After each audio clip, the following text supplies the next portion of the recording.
My recollection of what my grandmothers taught me when I was really young, they used the full moon energy for birthing cycles. It was almost kind of like an ancient way of understanding the zodiac signs. I mean, before zodiac signs were ever formulated or discovered, I don't know how the zodiac came into play, but the grandmothers, they spoke to the people, and they asked them, what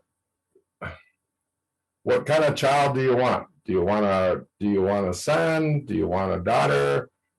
And then there would be feedback from the participants, if you will. And so the grandmothers, they use the moon to determine, I would say, over 90% the actual sex of a baby. So kind of to understand this, as they took the full moon, okay, and they looked at its cycle. So right now, coming up on the 26th, 27th, we got the full moon. So I'm going to kind of go kind of in a roundabout way to come back to where we are right now. So on a full moon, if you were to conceive, your chances are 50-50 either way. You can either have a son or you can have a daughter.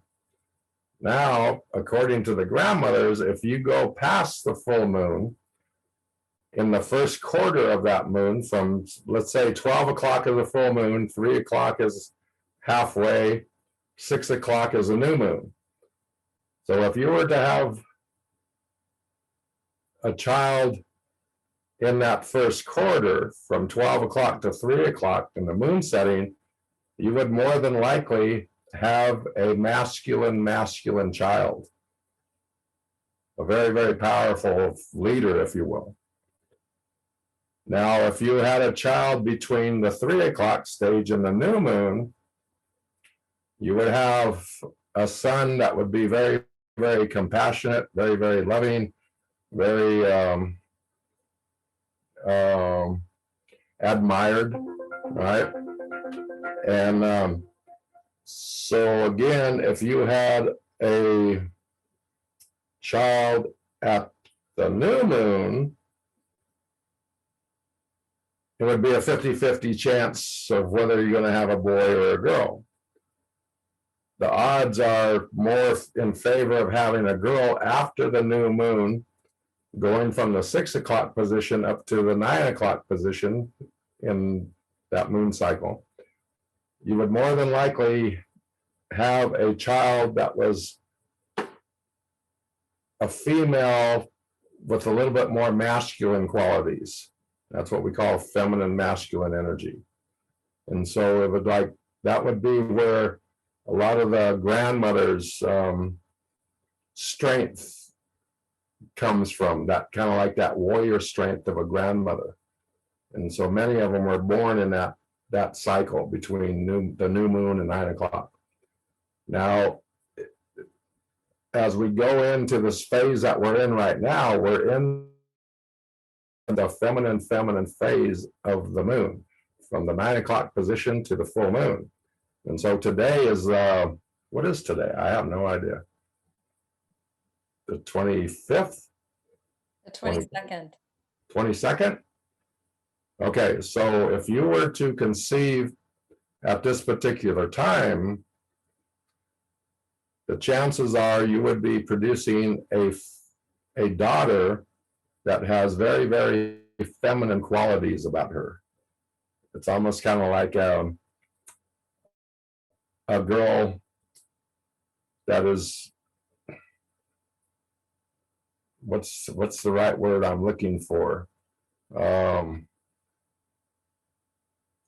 Very, very woman-like. You know, very nurturing, very compatible with all things, very caring, very forgiving. And so she would have the qualities of a feminine daughter. So that being said, was the primary reason that our people did the full moon ceremonies. And it was almost asking, we call it the grandmother moon. And so in our ways, it's a divine feminine energy field. And so the grandmother decides what's going to happen in her cycles, if you will. And so when we do full moon ceremonies, we do ceremonies for our lineage, our ancestors that are coming, like the unborn that we talk about. And so in the full moon ceremonies, the grandmothers really discuss how many children of this image we need, how many children of this image, so on and so forth.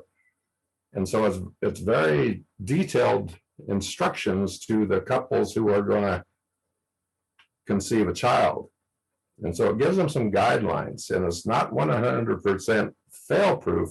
I say, being around the grandmothers, they could almost predict what the sex of that child is going to be and the demeanor of that child by using the full moon energy.